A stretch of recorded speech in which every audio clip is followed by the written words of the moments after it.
Hi, my name's Aaron Lubrick. I am the strategic director here at the Himalayan Institute. My wife and I have been here for just about 10 years. We just welcomed our newest member to our family, Divya Lubrick, who's 11 months old and about to celebrate her 1-year birthday here in December. Interestingly enough, I just came home from an excursion that was being led by Ransom Hare and myself in Sikkim, which is in Northeast India, where we took a group of 15 individuals to the base of Mount Kanchenjunga, which is the third highest mountain in the world. And while that sounds exciting, the real context behind our trip and the reason is much deeper, much more profound, and a lot more connected to the tradition than just going on these amazing adventures and building community. Our time together there was really to retrace footsteps of sages and practitioners that have been using this corridor of Northeast India for thousands of years to travel back and forth and to really spend time in these energetically charged spaces to practice their sadhana.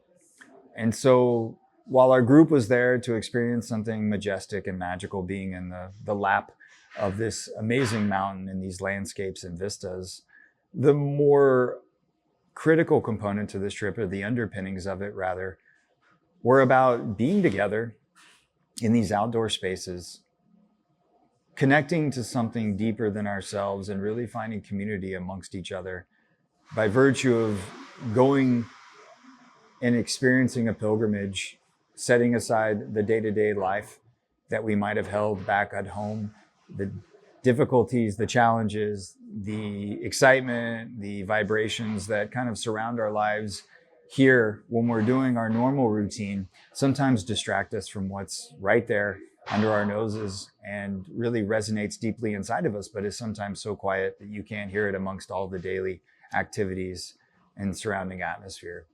And so what I witnessed and what I find most rewarding about these pilgrimages, such as the Maha Sri Yaga that's coming up, is that we get to set all those things aside. We set aside time with the context of being able to really tap into whatever that is that's quietly residing somewhat dormant inside. And we let whatever experience unfold, because we can be fully present. And so in this instance, we're in the mountains. We really start off by virtue of stripping everything away: cell phones, daily distractions, responsibilities for work, parents, caregivers, brothers, sisters, husbands, wives, partners. And we really are present for each other. We start off every one of these excursions by being able to articulate as a group, individually, what is the context of why we came? What's our intention? And what have we set forth on this journey to maybe experience? And the idea is that all of us hold this space for one another with some respect and some understanding about each person's individual desire, hope for whatever kind of experience they're looking to have, so that we can be supportive of that, whether it's hard, easy, somewhere in between. And so what unfolded on this trip was nothing short of, extraordinary. People come, they have one expectation of what that trip might be like. And by the end of it, either that has been met or exceeded by virtue of experience, community, our collective context of being there, the upliftment that being in a setting like we were in the mountains, while it's sometimes challenging and the conditions are harsh and rugged, we're there holding each other both literally and hypothetically or figuratively to ensure that each person's intention around what that experience might be like is met. And so when I think of pilgrimage and I think of the context of what we're going to India for in 2026 to undertake and 2025, it's extraordinary. We'll be groups of individuals that, while we're all coming from different backgrounds and different perspectives and different life circumstances, we're coming with a common context, both to participate in something and to take and bring something to that experience, but also to take away something and to create maybe a change in our daily patterns and our groove that will hopefully resonate in our lives when we bring back these experiences to home.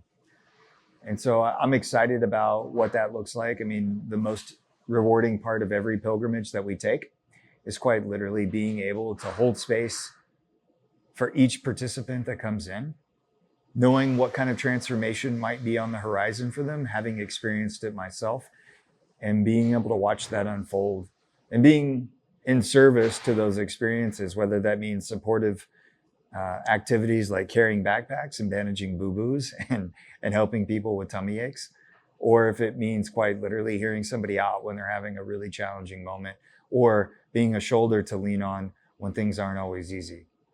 Also to share in stories that are uplifting and experiential, and yeah, so that's what I got on that. That's great. Yeah, so that's a little of that. Got some. So interestingly enough, I mentioned I had been here for 10 years. My wife and I moved here in 2015 after having undertaken a variety of different practices and retreats with Pandit Rajmani Tiganayat and the rest of the incredible senior faculty here at the Himalayan Institute.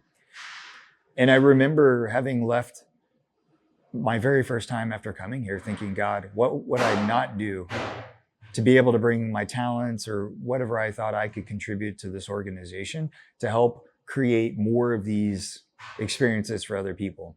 I saw immediately the value of how meditation, yoga practice, even healthy Ayurvedic wellness and living and different techniques could really drastically improve the quality of my life and those around me. And my wife and I began to really resonate on the idea of what it might look like to live here and be here in service to this mission and the wisdom of these sages.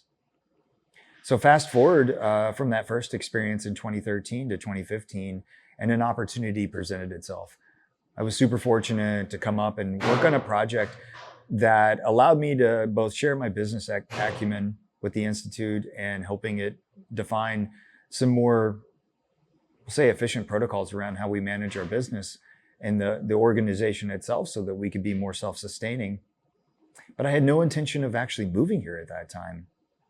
And so I spent 30 days working on this project, and by the end of it, I couldn't imagine what it would be like to go back to the life that I was living before and not feel like I was connected to this community and the people here and the rich tradition that surrounds all of us.